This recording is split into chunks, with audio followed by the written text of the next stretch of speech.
It's a celebration. Whole Leaf gang in here. Lil Leaf out. Free game. God's plan. You see a panel like a Panamera. Till then, hate me catching at the apex. The climax way bigger than the IMAX. Oh Lord! Big screen to make it hit. You taking hits to make you all up. But true say I was built for the road. So the only thing that folds is the money that is owed. Many of us called, only few were chose. The heat was on the rise. Okay. We're gonna do some beer reviews today. All right.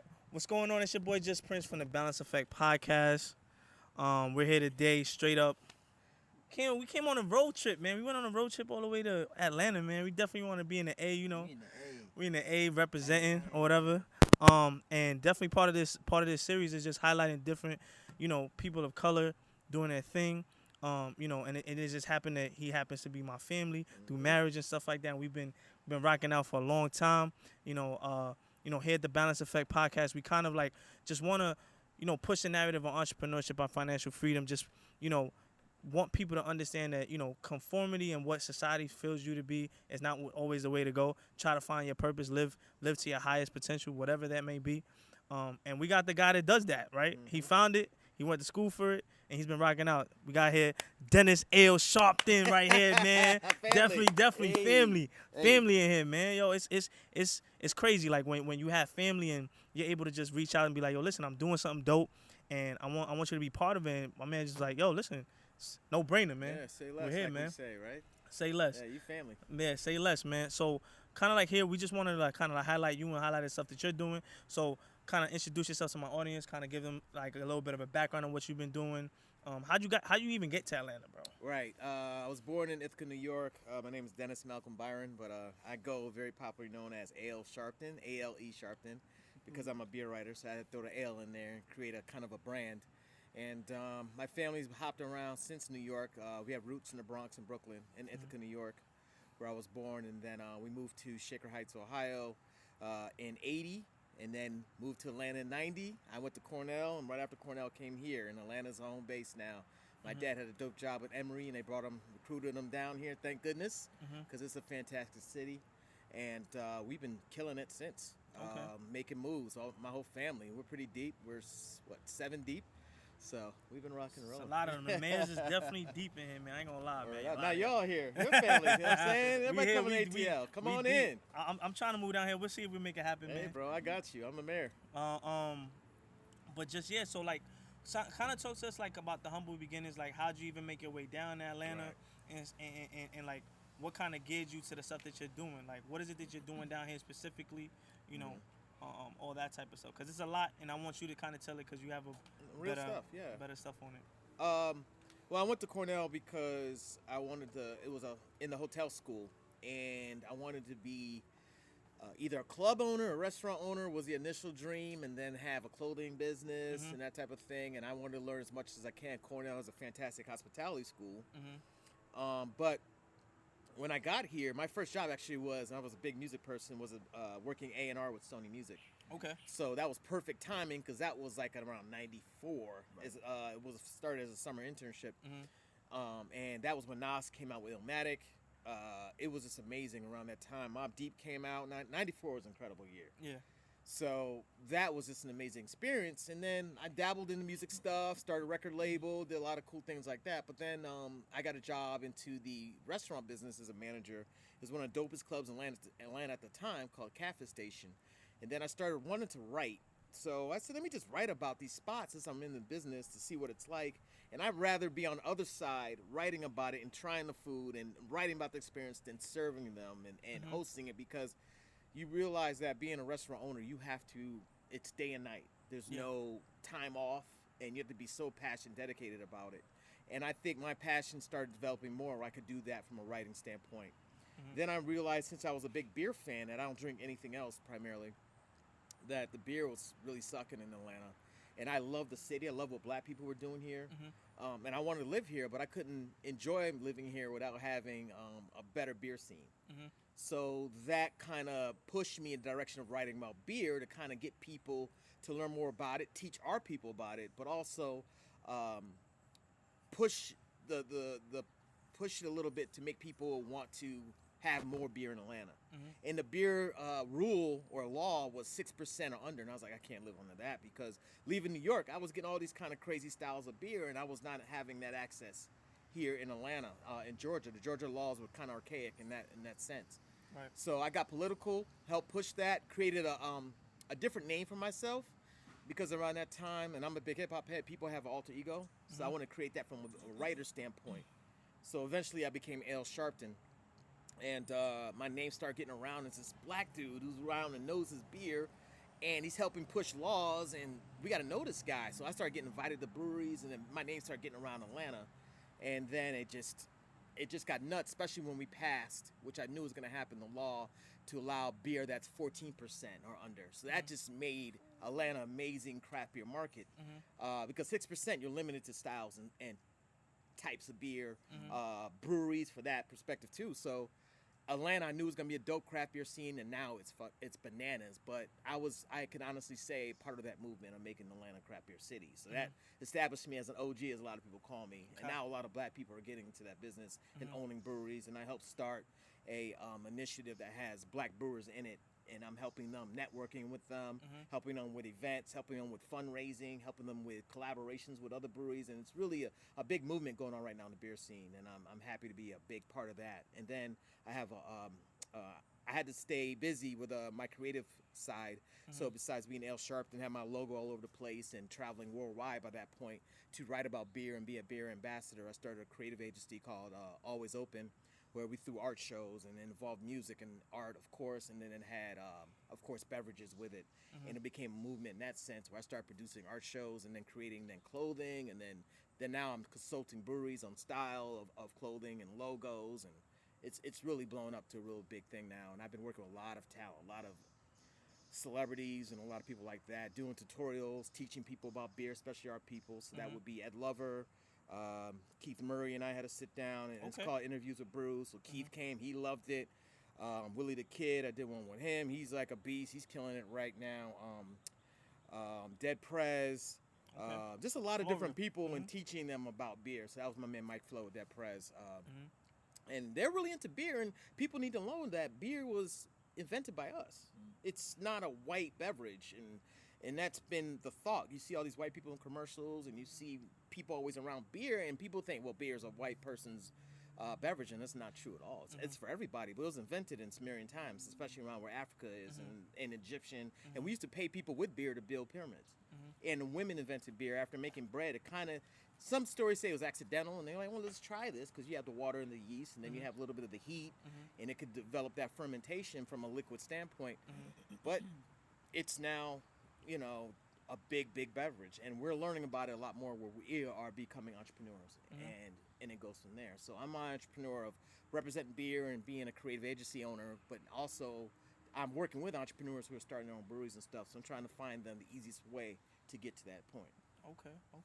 So you're like, basically you're building your own network of, breweries, companies, and stuff like that, and helping pushing that the culture forward, from an African American standpoint, because this is Chocolate City, man. I ain't gonna lie. It is. I came in the airport. I mean, it's not my first time coming to the airport, but Right. I feel like I'm in Wakanda, Right. man. No, it's real talk. Like, You know what I'm from the people who work security to the cops to people behind the desk getting us our tickets.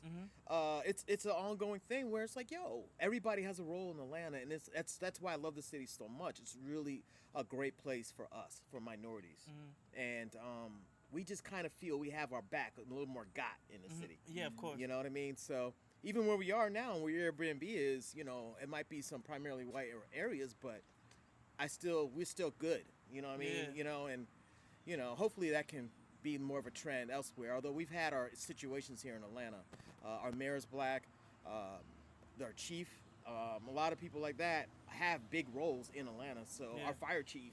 So there's opportunity here, and it kind of gives, especially our youth and black people, Latinx, whatever the case is, hope that we can run shit too. Yeah, that's the whole point. Just pushing that narrative forward, not conforming, understanding that we have the potential to live out our dreams, however it may be. It's just consistency, right? And that kind of leads me to my next question. Like, what do you think?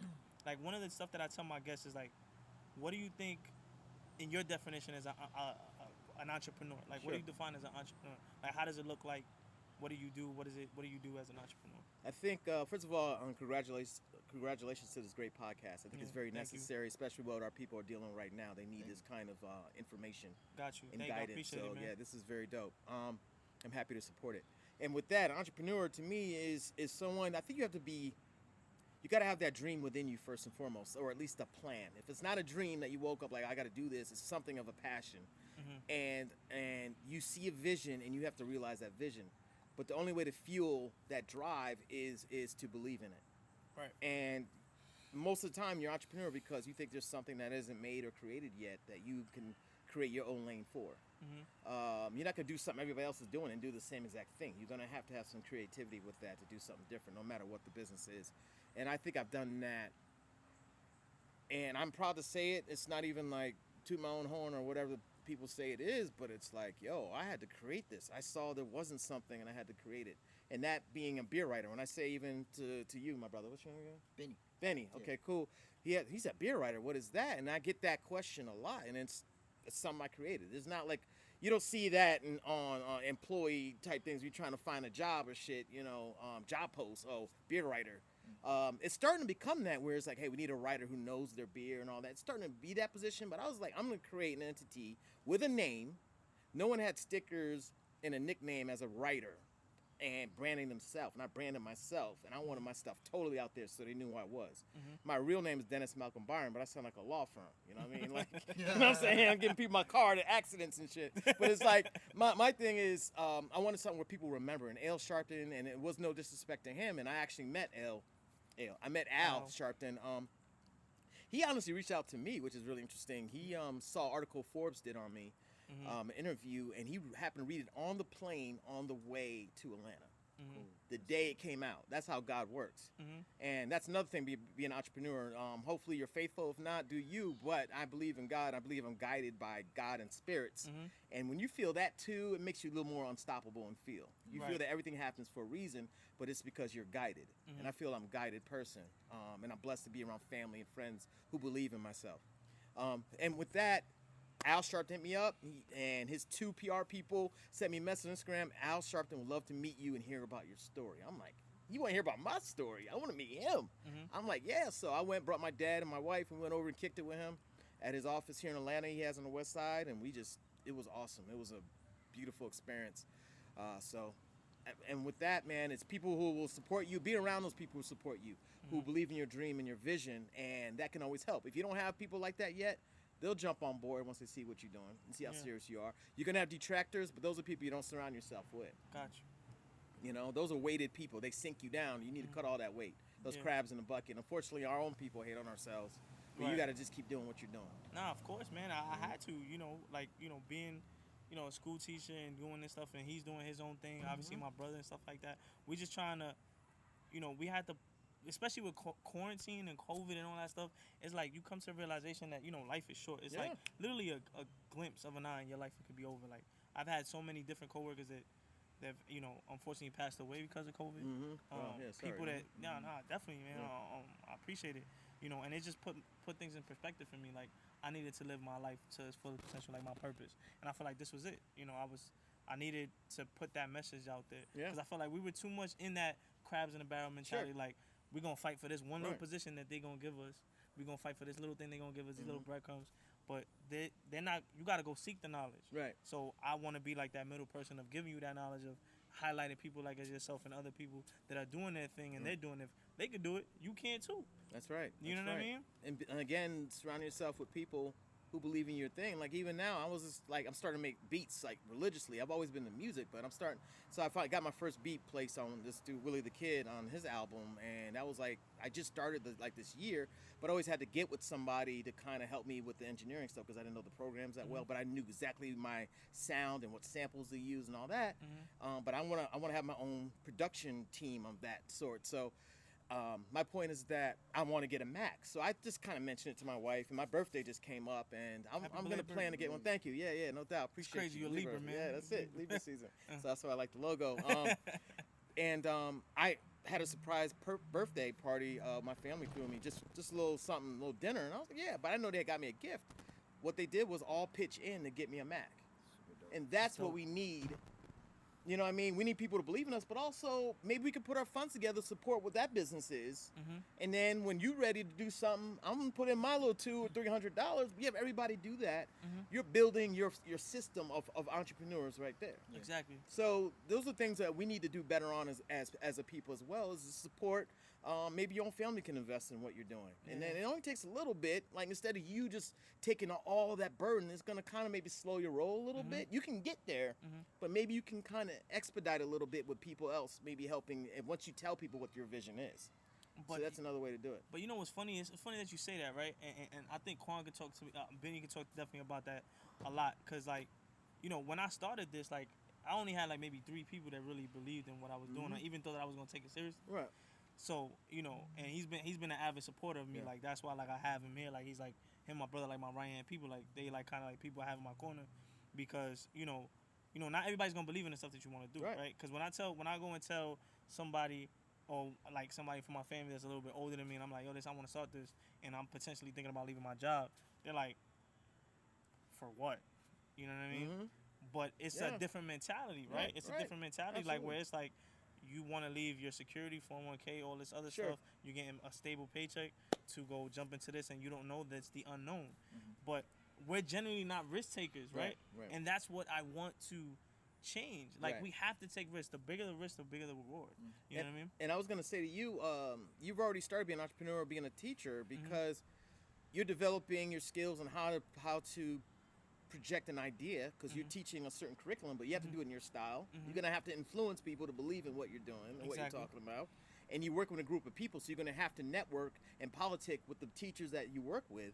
So those are things you're building, all those networking skills, so that when you really take that hump and make that next move, you already have a lot of those necessary skills in place. So kind of embrace all that. People kind of don't realize that the jobs that they had before they become officially an entrepreneur are already building to that skill of being a successful one. You kind of have to be told that almost. That's not something you just see directly. You know what I'm saying? Like that insight. But once you're told that, it all makes sense. You embraces it more. Yeah, for sure. Yeah, real talk. Oh, definitely. I want you to talk to me, and I want you to kind of talk to me about Atlanta, man. Like what's so popping about Atlanta? Like, it's like, I understand, like, the camaraderie here. Like, it's like mad brotherly love here. Like, even with the artists, like, I hear some things like, you'll hear like, oh, this artist is in the studio, he hear a beat, yo, jump on the beat, and it's so much camaraderie between it, and it's not like that in New York. I know, a little more cutthroaty, right? It's very cutthroat. You know, the hospitality's not the same, but when I come down here, it's totally different. Talk to me about like the culture here, like what makes Atlanta such a great city. I think having the drive to make the city what it is and get the word that the city's out here, just like when Andre 3000 was with the Source Awards or whatever. He's like, yo, Atlanta got something, the South got something to say. That's like that right there, that fuel means, okay, you're gonna go to war, you're gonna make somebody realize that your city's a shit. You're gonna have to have some more camaraderie and unity and support each other as a whole. Yeah, you might have your little internal beefs here and there, but when people leave, they're like, yo, I'm representing the South. Whereas you're representing New York, or you're representing Boston, or it's a little more polarized, you know, or I'm representing Jersey. Atlanta is such a melting pot of everybody coming in, and they come to South to kind of do a new beginning, because New York it's very much saturated in a lot of ways. I love New York. It's still like everybody watches what New York is doing, but a lot of people are now watching what Atlanta's doing. Right. And I love being a part of that, and the camaraderie also comes with just people. It's that Southern hospitality. It really is. Like my boy, he does studio work, my boy Coda, and all of a sudden T.I. comes in, and then Snoop happens to come, and it's like, oh shit, let me hear your stuff, and he got a trap place on the album. Like certain things like that just happen where you just, you know, it's all about just working together, and people just like, you know, they feel more at ease in Atlanta a little bit, because again, you see a lot of us wherever you go, and the representation is there. When you know you have a black mayor, you know that she's for our safety and what she's doing. Shout out to Sister Bottoms, Mayor Bottoms. It's just better. And you know, Atlanta it's a big city physically, but it's a very small city socially. You're gonna know somebody somewhere. I went to Asheville last week. Yeah, I'm in the beer scene and stuff, but there was mad Atlanta people who were like, yo, L, what's up? I'm like, oh shit, what are you doing here? And we just, blah. Atlanta is really proud of the city. You know what I mean? Although I'm from New York, and I got a Yankees hat on right now, you know what I mean? I'm still loving the city, and everybody's like, hey, you do you, but when you're in Atlanta, you rep Atlanta. And I just have such a great living experience in here, and that's why I'm here since 90. And I'm not going anywhere. Even if I move to another city, I want to have me a little at least my condo or something set in up. Atlanta, right? Yeah. There's a lot more opportunity here. I think a lot less cutthroat, and I think that we just have better opportunities for especially people of color. Yeah, that's the whole point. That's the whole point. Just want more opportunity. I feel like that's what I want, right? I don't initially want an investor. I don't want somebody believing my. I just want an opportunity. Let me get in the door, right? And I'll see my way through. You know what I mean? And I feel like here is the place that I can see that. You know what I mean? Talk to me about the music stuff, man. About the music stuff you've been doing. You know, you were talking about like you just started making the beats. I know Rashad is still doing. Rashad is nuts. My brother, he I've always been into hip hop. Hip hop has been my thing since it was birthed. You know, in the early '70s. Like, and I say early '70s because it was influenced by reggae, and all these founders. And I kind of was always immersed in hip hop, but I've studied it. I've written about it. I've written with the Source, Double XL, all these different magazines, and done all this stuff with it. And I've always hip hop. I play every day. I know producers. I know all of this. My brother is so talented as a producer, as an MC. Rashad Suede, shout out to him. He's in Cali doing his thing out there. And I always had beats in my head, but I let him have it because he was so nice. But I know that I had beats in my head too. And eventually I needed something as an escape from all the work I'm doing. And I said, you know what? Let me make a track or two. I had samples in my head. I'm a big jazz head. Listen to rock. I have all these samples in my head, and I had them laid out, orchestrated in my brain. I just need somebody to put it down, and it's come out beautiful music. I got to play you some shit. But and I just started having people hear it. Like I'm very picky about who wants to hear my stuff because I just want to make sure it's totally that dope. And they're like, I never thought. Where'd you find in this sample? And I'm like, people, all these guys, engineers sit with. They're like, your ear is phenomenal. How did you find this? What made you think of it? But now with that Mac, I'm gonna start learning how to do that shit myself, and it's really gonna be a problem because I still have to link up with people, and I do Zoom sometimes and make beats with people that way, which is dope. I have no problem working with folks, but I kind of want to have that when I'm nice or I had a couple brews and I want to throw up a little something and chill out and feel like I want to make music. I don't want to be hampered by, damn, okay, well, I gotta wait. You know what I mean? I got to use that certain influence and whatever was going on that night to go ahead and get busy. So I'm excited to get to that level. Okay. Yeah, but I'll keep you posted on that. You gonna hear some shit. Nah. Let me hear some stuff, man. I want to hear it, man. It's called the Beat Hucks. My team is called the Beat Hucks. Okay, that's dope. That's an original name. I like that. I like that, man. Little Atlanta reference. Okay. So kind of to bring it on some light onto like a lighter side of the thing before we get into the deeper stuff I want to talk about. I'm gonna pour this for us. Nah, yeah, definitely pour that, man. Pour you hear that? The ale, man. This is our offshoot beer company, and this is a Retreat Hazy Double IPA, and I love IPAs. I think my man is starting to get in IPAs a little bit. I ain't gonna lie, that was good. That was good. This was gonna be a little sweeter, a little more.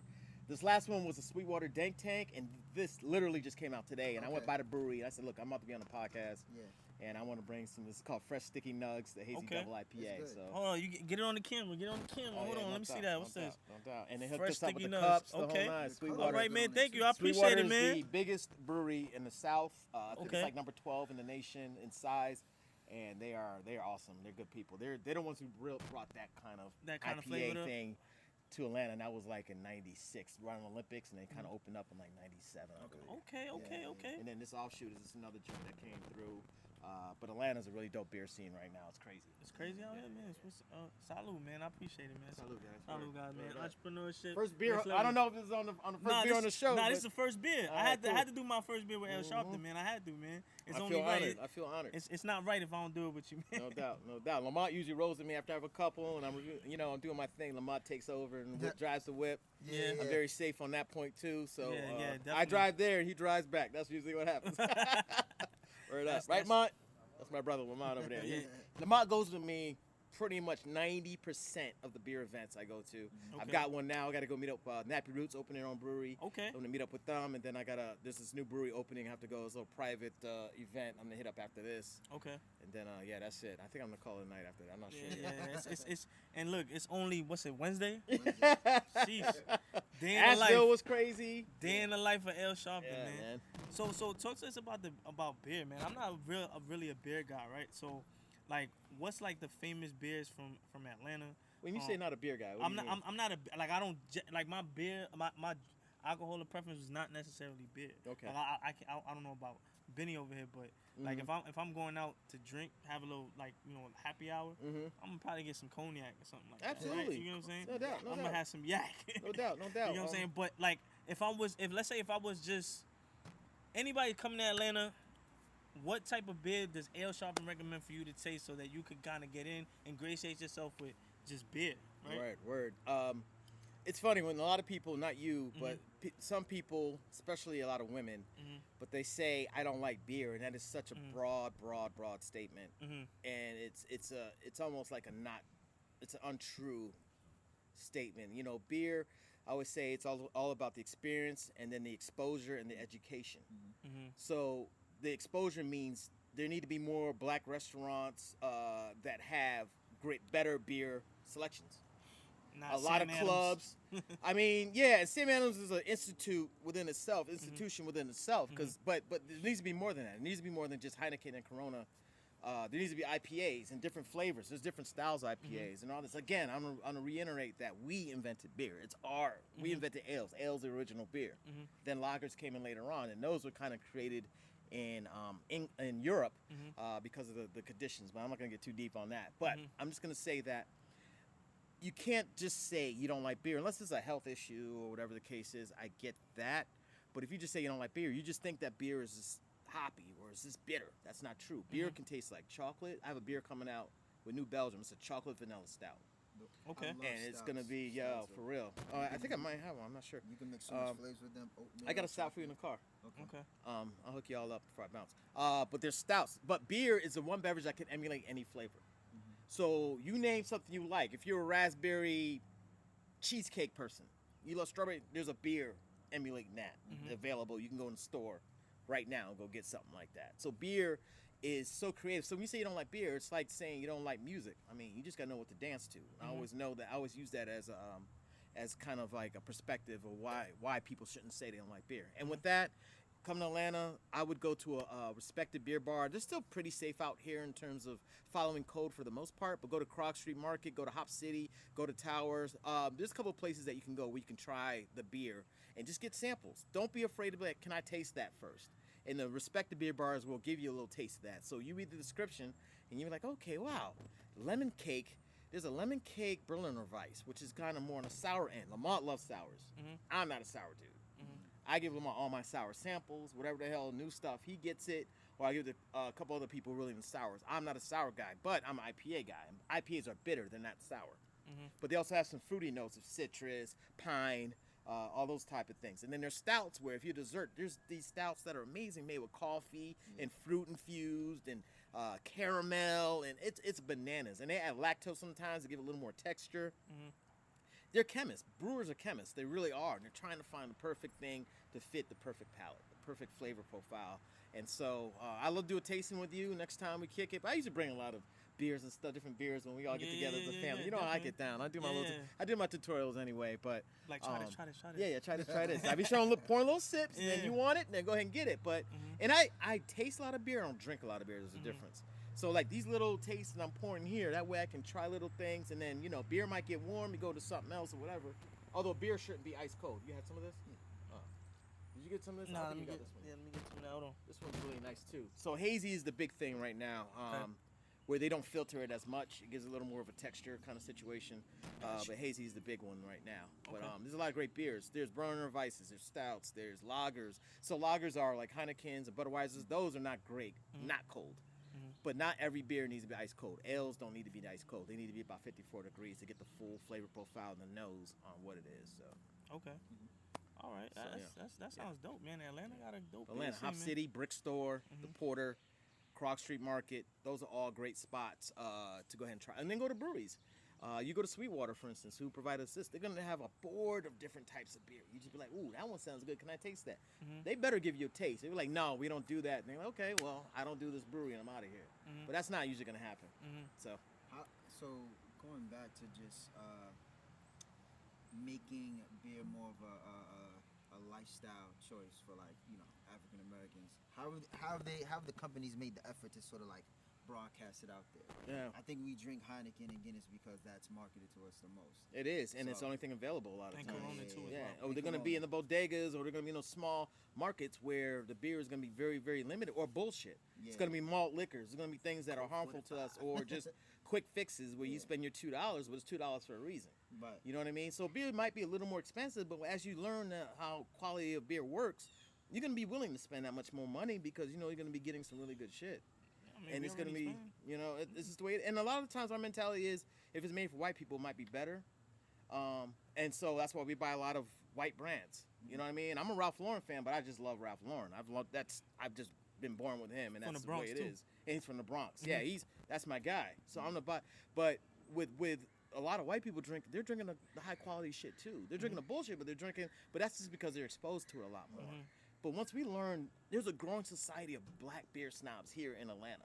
And there's black groups. There's the Leaders of Brews School, which I helped be a founder of, which is a collective. And then there's different societies, Atlanta Beer Gang and the Brewtang Clan and all these guys. And we all get together and we just do bottle shares where everybody brings their style of beer. Like, yo, they bring the cooler, bring out a joint. Yo, you got to try this. You're IPA guy, right? Yeah. You got to try it. And then they'll just pour it for each other. And you put just a little bit, like this much. And y'all just try different beers. And you're like, okay, I'm taking a picture of that shit. I'm putting it on Instagram, and then it's Atlanta might be the most concentrated city of black people loving beer in the United States. is there like you know how they have not Henny Palooza, Duce Palooza, in Oh, it's like what's the deal with Duce? So, Palooza? I know. Duce- Yeah, it's like it's a party basically, but it's all sponsored by like Duce. Or like We have beer Hennessy Program. festivals. Yeah. Beer festivals where all of them put Yeah. money in to do beer fests, or someone will found it and then people. But beer fests are fun as hell. Right. There's events that a lot of breweries have that always keep us busy. I think another cool thing. We were just talking about so there was a big movement called Black is Beautiful, where especially what's going on in turbulent times for especially us dealing with the cops and everything else and the COVID, and this year's has been bananas. Word. I'm so glad that your brothers are here where we all can kick it and talk with all these turbulent times. But you make the stout, and all the proceeds would go to a cause that is helping for social injustice or helping black people progress or whatever the case is. So that's a big thing right now. So people take the same recipe. It was birthed by brother Marcus at Weather Souls, and he sent everybody else out a recipe to make that beer. And whatever money you make from it, that is a profit goes to something to help us socially and with justice, and help us with lawyer representation or whatever the case is. So I've been a part of that too, and helping consult breweries on what to say, what to write. Hey, is it okay if we say Negro still? No. We moved on from that, and those are genuine questions that I've been getting. People ask about just the terminology of certain things and what agencies they should go help out and stuff like that. So it's really a big movement going on in the beer scene as well. But helping out, giving black people opportunities to learn the craft and have those big buttons to push and big ass breweries, and learning the small, how to do small batches. Like, it's really becoming an invaluable experience, and we're getting more of that. And I'm pushing to get more of our people in place to get jobs in breweries. Okay. But we gotta apply for them. Yeah. A lot of arguments that these breweries have, well, hey, we hire who's willing to learn, but we ain't getting no applications from black people. Right. So we gotta do half. You gotta meet me halfway here, Right. and then we'll go from there. So certain breweries here in Atlanta are doing a lot of internships and stuff to get people. And then Garrett Oliver with Brooklyn Brewing is doing a lot of good stuff Okay. up. And he's one of my mentors and inspirations. He's a brother who's now a partner with Brooklyn Brewing, but he's a beast. And he made a beer called the Brooklyn Black Chocolate Stout that made me really say, okay, I'm gonna get in this industry. I'm gonna be that dude. I have a question. I want to sort of bring it back to how you said, you know what, I have to approach this from a law point of view in order to really grow, the capabilities of beer. Like, how did that even come about that you just said? Because I think that's very important.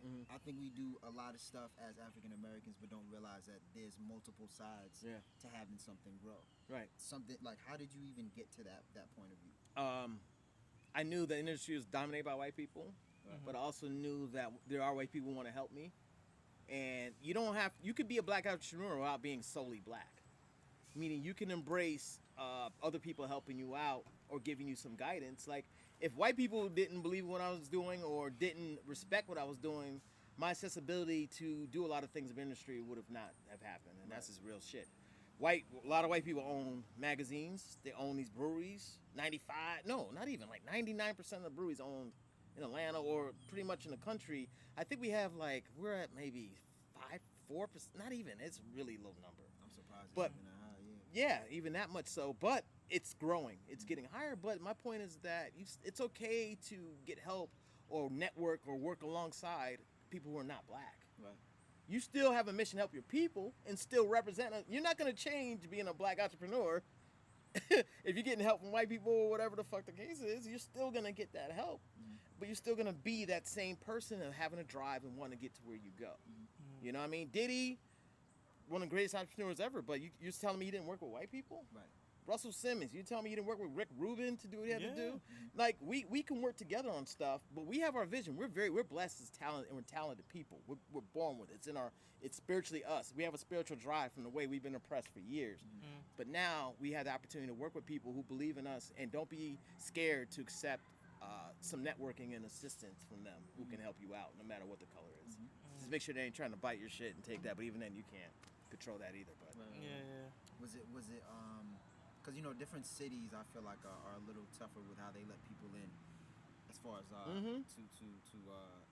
the laws and, Sure. and the government. Was that tough to break through in Atlanta, or do you feel like all you had to do was just make the connection? Well, fortunately in my business, I'm a writer, so nobody can really tell me what to say or do. But when you're opening a brewery, you're gonna have to go through all the laws. You're gonna go through the liquor licenses and all those things. So that's where the tougher problems. Or opening a restaurant, you're gonna have to get all these things, and then that's where the politics kind of come in a little bit, and that's something. It's tough for everybody, but for us, it's really tough. And then getting the real estate, we're gonna have to learn that part. But for me, fortunately, I'm an influencer, and I create my own path where the laws are what I do. Okay. So, and that's a beautiful thing being an entrepreneur. You can set your own. But again, when you're an entrepreneur, you answer to yourself too.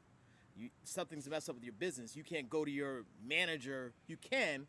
But you are the ultimate person that makes the decisions. We're like, okay, you got to make that change, though. When a team sucks, they fire the head coach. You know what I mean? So you can always trade away players, but it's the head coach who's kind of doing the thing. You can't fire the owner. The owner's making the money. But that's eventually what you're going to do. But right now, you got to make that team believe in your vision. Right. I'm a big sports fan, so, that's the kind of analogy I want to use in that. So. Okay. Yeah, no, that's dope, man. That's dope, man. Going on to the lighter side of things, right? So I kind of make this stuff fun, right?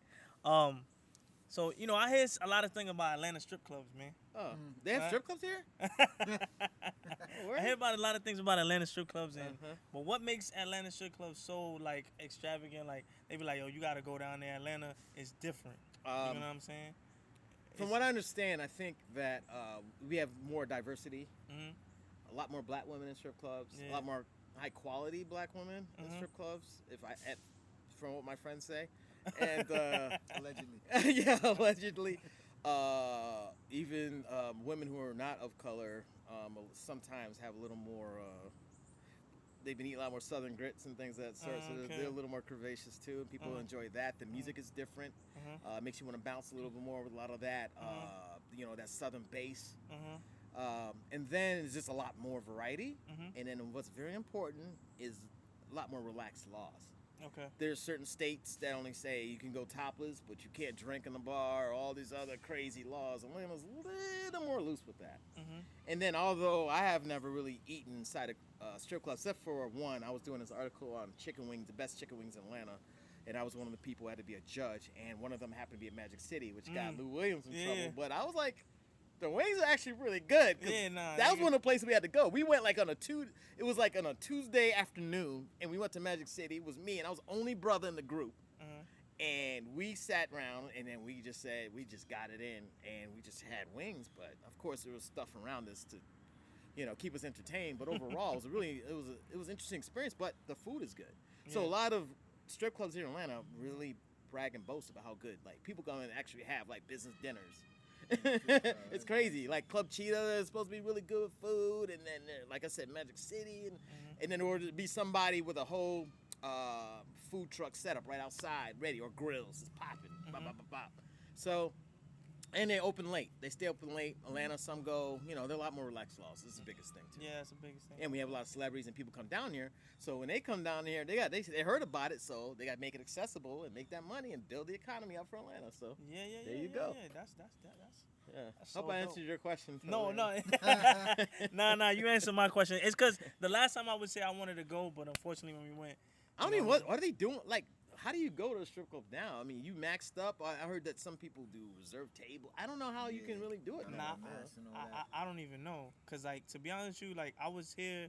What was it? Last weekend was Caribbean weekend down here, right?